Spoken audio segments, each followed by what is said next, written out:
Good morning everyone. आज देखते हैं सीरीज कॉम्बिनेशन।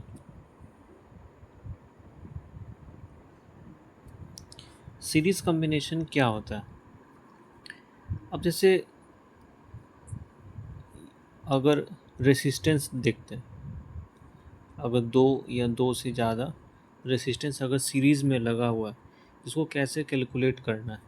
सबका एक नाम दे देते हैं, R1, R2, R3। तो कैसे कैलकुलेट करेंगे और इसका डेरिवेशन क्या है?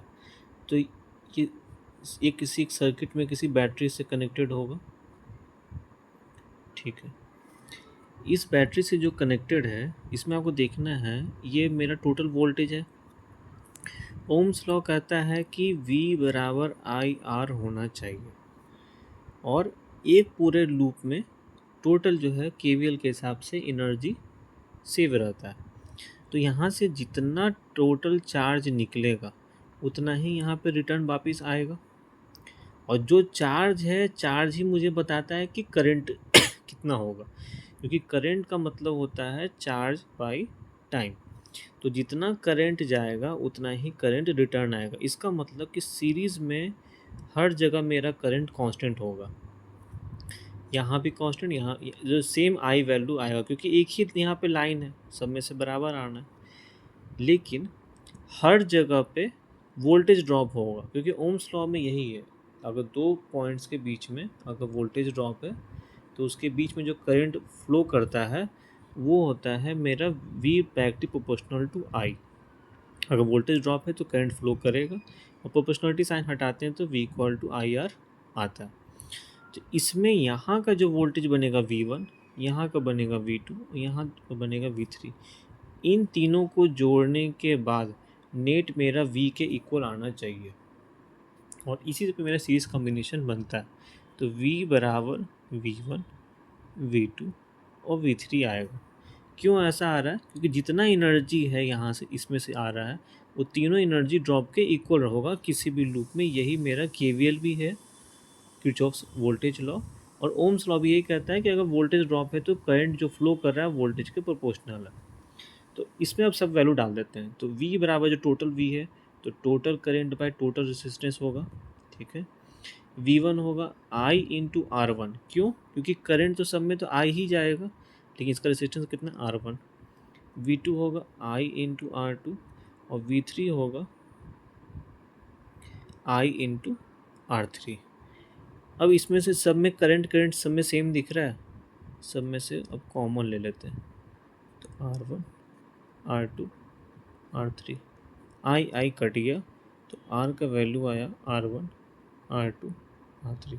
मतलब कि अगर सीरीज कॉम्बिनेशन में अगर रेसिस्टेंस दिया हुआ है तो सिंपल सा अलजेब्रिक सम मुझे कर देना है निकालने के लिए। अब क्या होता है कि हमेशा रेसिस्टेंस तो रहेगा नहीं, कई बार हम लोग को कैपेसिटर निकालने का आता है कि कैपेसिटर अगर दिया हुआ है सीरीज़ में तो कैसे निकालें। तो मान लीजिए यहाँ पे 3 कैपेसिटर है, एक बैटरी से कनेक्ट कर देते हैं। ठीक है, इन तीनों का वैल्यू लिख देते हैं C1, C2, C3। इसमें भी वही है, जितना यहाँ से चार्ज जाएगा उतना ही यहाँ पे चार्ज वापस रिटर्न आएगा। और इसमें जो फॉर्मूला होता है वो होता है क्या, Q इक्वल टू CV। तो C का वैल्यू कितना हो जाएगा, Q बाई V। तो इस सर्किट के लिए अगर मैं देखूं कि जितना यहाँ से जो टोटल जो जा रहा है चार्ज उतना ही आ रहा है, इसका मतलब कि वोल्टेज ड्रॉप भी यहाँ भी तीनों का वोल्टेज ड्रॉप यहाँ पे सम हो जाता होगा, V1, V2, V3। जो C1 के क्रॉस वोल्टेज है, जो C2 के क्रॉस वोल्टेज है, जो C3 के क्रॉस जो वोल्टेज है, वो तीनों का अलजेब्रिक सम होना चाहिए। V equal to V1, V2, V3। अब V का अगर इसमें से अगर हम लोग डाल दें इंडिविजुअल कैपेसिटर का, तो मेरा इसमें से सॉल्व करने का आ जाएगा। तो V बराबर हो गया क्या, मेरा Q बाई C हो गया। यहाँ से निकाला ना, V का वैल्यू C नीचे आ गया तो Q बाई C। तो total charge by total capacitance equal to Q by C1। Charge सब में कांस्टेंट है तो सब जगह सिर्फ Q रहेगा, Q by C2, Q by C3। अब सब में Q Q है तो सब में से कॉमन ले लेते हैं, Q by C equal to Q बाहर ले लिए, 1/C1, 1/C2, 1/C3, ये क्यू क्यू कट गया। तो क्या आता है मेरा net resistance equal to 1/C1, 1/C2, 1/C3। इसका मतलब कि अगर सीरीज़ में अगर कैपेसिटेंस अगर लगा हुआ है सीरीज़ में, तो इसका रेसिप्रोकल वाला सम करके करना है, जो कि रेसिस्टेंस में पैरेलल की तरह होता है। जब रेसिस्टेंस हम लोग पैरेलल में निकालते हैं तो यही ऐसा फॉर्मूला आता है।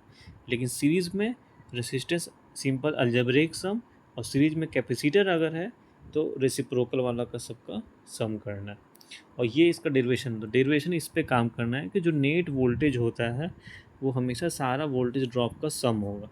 और जो भी मेरा फॉर्मूला, इसमें Q equal to C V था तो वो डाल दिए, यहाँ पे V equal to I R था तो वो डाल दिए, और हम लोग इस पर निकाल सकते हैं। एग्ज़ाम में भी अगर ऐसा अगर रहेगा तो आप वहीं पे अपना बना के एक बार में सॉल्व कर सकते हैं।